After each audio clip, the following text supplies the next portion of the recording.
let's now go through an example of how you do a hypothesis test. So first we have to come up with some thing that we're trying to test. So in this scenario, we've got an Associated Press survey conducted to investigate how people use the nutritional information provided on food labels. We have 1,003 randomly selected American adults, and they were given these two questions. When purchasing packaged food, how often do you check the nutrition label? And how often do you purchase foods that are bad for you even after you've checked the labels? So 582 of those people responded frequently to question 1. 441 responded very often or somewhat often to question 2. So is it reasonable here to conclude, based on this data, that a majority of Americans frequently check nutrition levels? So we have to identify what we're trying to do here. So I'm trying to figure out the proportion of Americans who check nutrition levels, who regularly, I guess, check nutrition levels.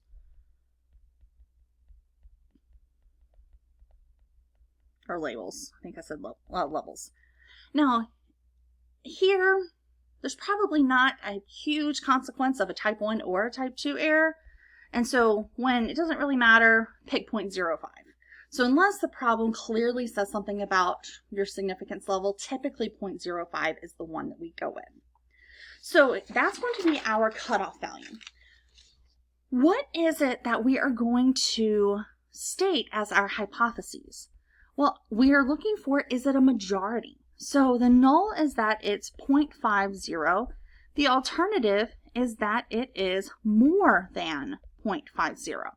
Because what we want to see is that it's a majority, and so we're going to assume to begin with that it's not. So what do we know right now? Well, we know from our sample that our p-hat here was 582 out of that 1,003, which was 0.58.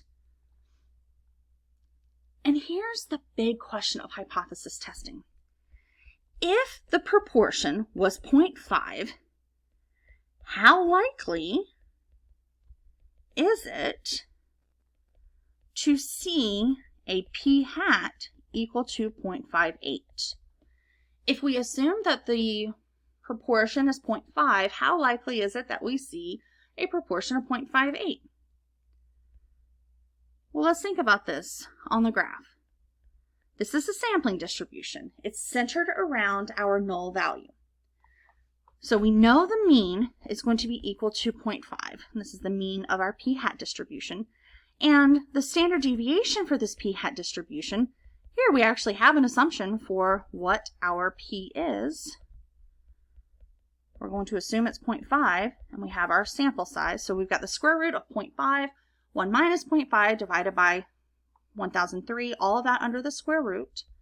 So we're looking at a standard deviation of 0.0158. Well, typically we look at two standard deviations away. 5158, 0.5316.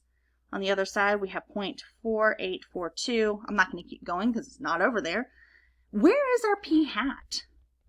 Well, if two standard deviations was 0.5316, that p-hat at 0.5 is way, way above that. That is a very unlikely observation. So if the null was actually 0.5, we should not have seen a sample of 0.58, except for in a very rare situation. So this tells us that our null is probably false.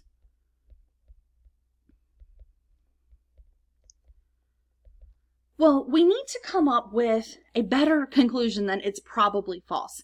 People like numbers. We need some statistics here. So let's calculate how likely it actually was to do this. So how far away? How likely was it? Let's get a z-score. So we can get our z-score here, 0.58, that's the value, the mean 0.5, the standard deviation. We get a z-score of 5.06. And if you remember from your table, the table only goes from -4 to +4. So this thing doesn't even show up on the table. What's the probability that we would have gotten a z-score that big or even bigger? Okay, we're interested in as extreme or more extreme.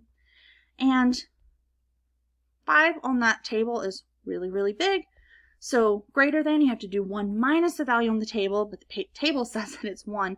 And so that's basically 0. I'm going to say basically. It's not impossible, but it's really, really unlikely. So we would conclude that it is unlikely to obtain a sample proportion as large or larger, okay, we include anything that's even more extreme, if the null was true. So what do? We reject our null in favor of the alternative. Here we have enough evidence. It was so unlikely to have gotten the sample proportion that we have enough evidence to say, hey, the null is probably false. We should go with the alternative. It does seem like a majority of Americans are, in fact, checking their nutrition labels frequently.